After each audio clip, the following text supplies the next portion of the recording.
এভাবে নাম মেনশন করাই থাকে কোথায় কি ব্যবহার করা হয়েছে এবং ডিজাইনটা কোথায় হবে, তাই না?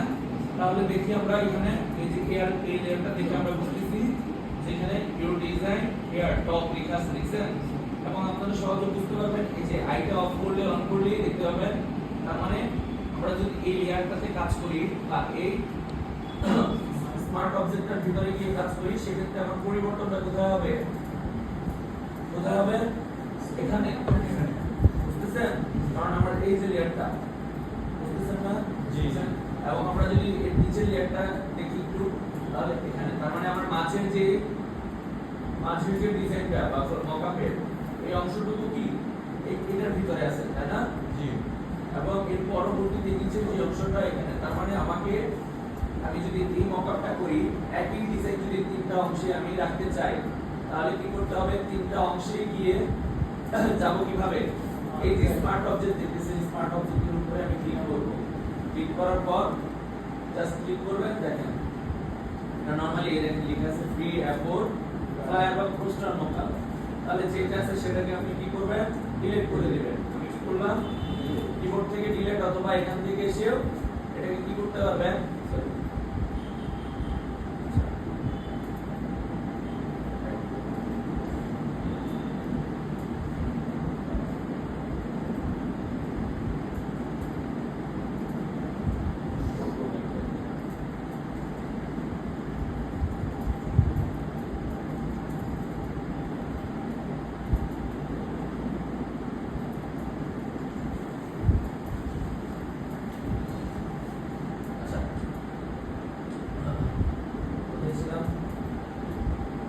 দেখেন আমরা সরাসরি কি করতে পারি, এবং এখানেও লেখা আছে ডিলিট।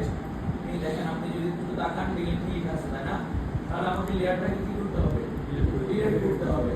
এবং বলেন তো এই পরবর্তী কাজটা কি? Image embedded. তাহলে সবগুলো মকআপের ক্ষেত্রে তো একই, তাই না স্যার? জি। তাহলে পারতেছেন না কেন? বিজনেস কার্ড আমি একটা মকআপ দেখানোর উদ্দেশ্য হচ্ছে কি একই প্রক্রিয়ায় বাকিগুলো যাবে। আপনি ফ্লায়ারও একই প্রক্রিয়ায় দিতে পারবেন, বিজনেস কার্ডও একই প্রক্রিয়ায় দিতে পারবেন। শুধুমাত্র ব্যতিক্রম কি? ব্যতিক্রম বা তিনটা যেহেতু একটা এফোর্ট পেপারকে তিনটা ভাগে ভাগ করব, সেক্ষেত্রে আমরা হচ্ছে ব্রোশিওর ডিজাইনে দুটো লেয়ারটা একটু দেখব। আচ্ছা, তাহলে এখান থেকে আমাকে কি করতে হবে? এখানে একটা এফোর্ট পেপারের ডিজাইন কি করতে হবে? প্লেস করতে হবে, তাই না?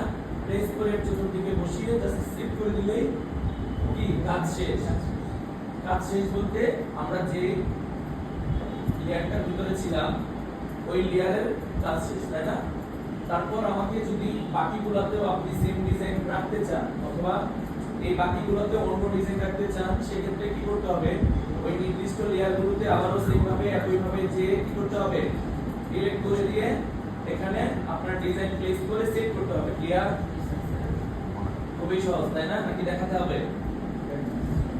ধরেন এখানে একটা ফ্লায়ার ডিজাইন যদি এয়ারপোর্ট আচ্ছা দেখিয়ে দিই যখন আপনাদের কাজে লাগছে।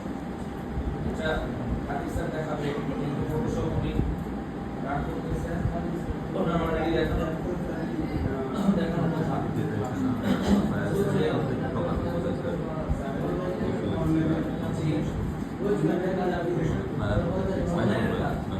অনলাইনের কাজ তো অনলাইনের কাজ বলতে ফ্রিল্যান্সিং সেক্টর আমাদের ধরেন আপনাদের অ্যাকাউন্ট তৈরি করে দেওয়া।